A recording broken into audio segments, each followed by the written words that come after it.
Crabbe's Journal 12. I've been going to school all my life, like most people, but I had learned more from Mary than all those years put together. Useful things, too. Not the accusative case, or parabolas, or 1867, or metaphors. Growing up in the city, I had a very idealistic attitude toward old ma nature, like, the wilderness is a beautiful, peaceful place, populated with cute little birds and noble animals. Well, that's bunk. So is the opposite notion that nature is a monster mother full of traps and vicious violence. The truth is, nature is just there. All those cute little beings survive by eating other beings. On the other hand, you don't need to think about the wilderness as a horrible threat waiting to gobble you up either. It's the way it is, and that's that. You can't change it by wishful thinking or complaining.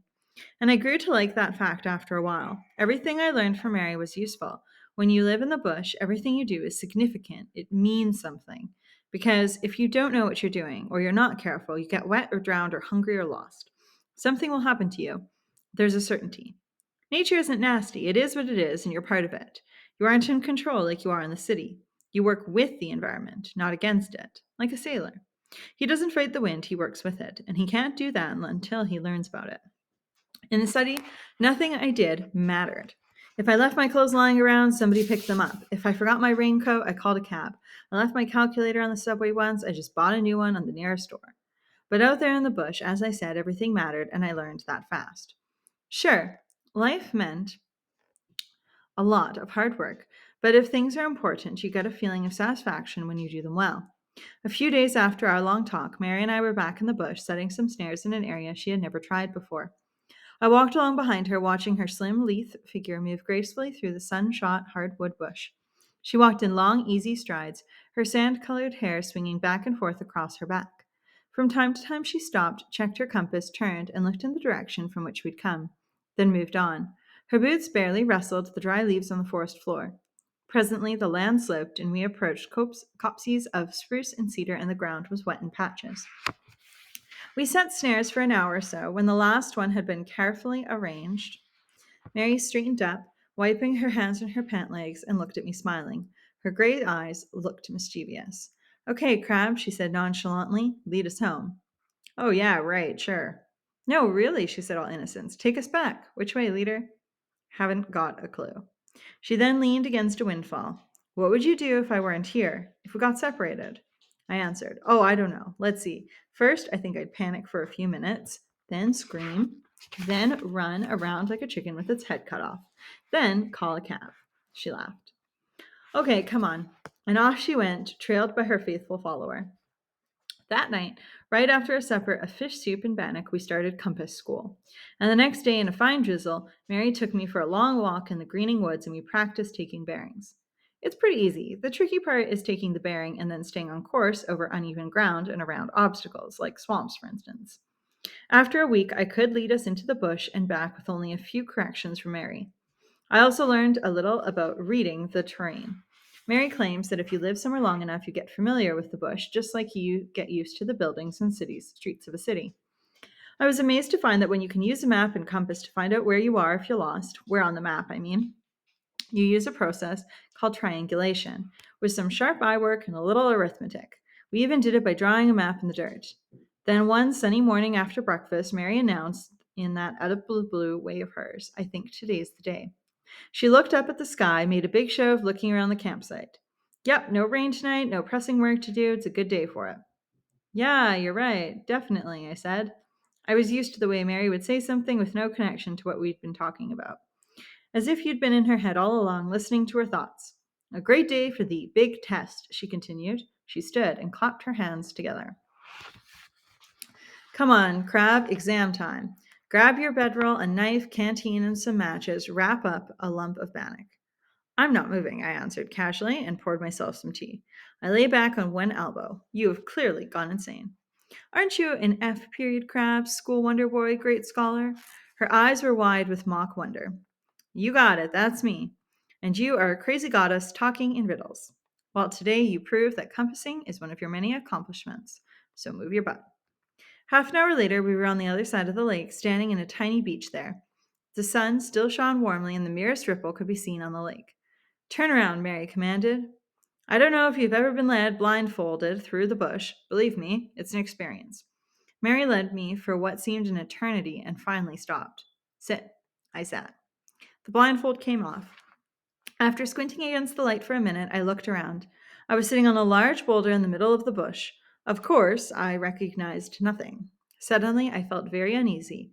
It had just occurred to me that only I had brought a bedroll. Mary, I. Don't talk, Crabbe. Listen. Take this. She handed me a piece of birch bark, how pioneerish, I thought, with writing on it and her compass. Read that later. It has bearings and directions on it. Now follow the directions exactly. I mean precisely. Got it? Yeah, right, exactly. I wondered if she noticed the tension in my voice, and she paused dramatically to get my attention. If you come across the water, you've screwed up. Stay and make a smoky fire and stay put. Repeat that. Knock off the drama, Mary. I heard you. She just looked at me until I repeated it. Where am I going, Mary? Back to the beach? You didn't listen, Dopey. If you get back to the beach, you've screwed up. But never mind, do as I say. Follow your first instruction. I read the bark. 60 degrees to Big Pine. Don't look back. That was it. Off I went, fighting the urge to look over my shoulder and say something to her. I lasted about 50 yards and turned to see her. She had disappeared. Mary had set up the trial so I would have to spend the night in the bush, and I realized after I'd spent most of the day following her directions that I wasn't going to get off easily. I had some moments of doubt, too. She had said to me a million times, "Trust the compass, Crabbe," because many times I felt like I knew where to go, but the compass didn't agree. It was the same now, but I doggedly maintained my faith in the magic window with the needle in it. Basically, I made out all right. It was what else was going on in my head that gave me trouble. On one level, I was very logical, following the directions and bearings exactly as I could, making decisions about the landmarks. But below the calculations, like a dark, damp room in a basement under computer banks, I was getting very uneasy. The further I went, the deeper I traveled into the bush alone. That was a different this was different from water travel. There you move through open space. The sky is right there over you, and you're comforted by the horizon. And you can see where you've come from, how far you've traveled. But the bush is different. Waiting quietly on the shore of every lake, the bush is different. Even in spring, when the buds are beginning to unfurl, it swallows you down. The trees crowd you, and the sky is distant, held from you by millions and millions of strong branches. You walk and walk, growing more and more fatigued, sweaty, and irritated as you slip and stumble and get slashed across the eye by the whip like branch of a sapling. Swamps and bogs, dark and wet and even more crowded, threaten you and cause time consuming detours. And no matter how many hours you travel, you've almost no sense of progress. Not until you reach terrain that you recognize, if you reach such terrain at all. I didn't. I didn't know where I was going and when I would get there. There was always the chance that I wouldn't get there at all. So by the time the forest began to darken and I spread my bedroll on a piled up leaves on a piece of flat ground in the lee of a rock outcropping, I was very tired and very uneasy. Fear isn't the right word, although fear was part of it. I don't know if you've ever felt totally isolated, but that's sort of what it was like. There was literally no one but me there, out in the middle of nowhere. As I lay rolled up in old blankets, settled in for the long wait for dawn, I thought a lot about loneliness. How I sometimes felt alone in a crowd of other kids, in a school gym at an assembly, the beat called, for some stupid reason like a pep rally, American style, for the football team. How I went through my day with no real friends. How our formal dinners at home were three people in solitary, condemned, it seemed, forever. How my life was symbolized by a mental picture I carry around in my head. A teenager alone in his room, staring into the TV screen, hating whatever program is on, sipping on vodka, waiting for sleep.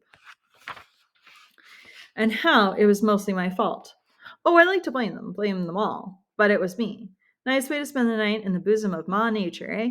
I lay there all night trying to figure out the answer. Was my life very different from others? Were we all alone in spite of the illusion of comfort from other people? Or was I only depressed by the dark alien bush that wrapped around me like a cloak? By the time the bush was filled with soft gray light, I was sitting up with my back in to a big sugar maple.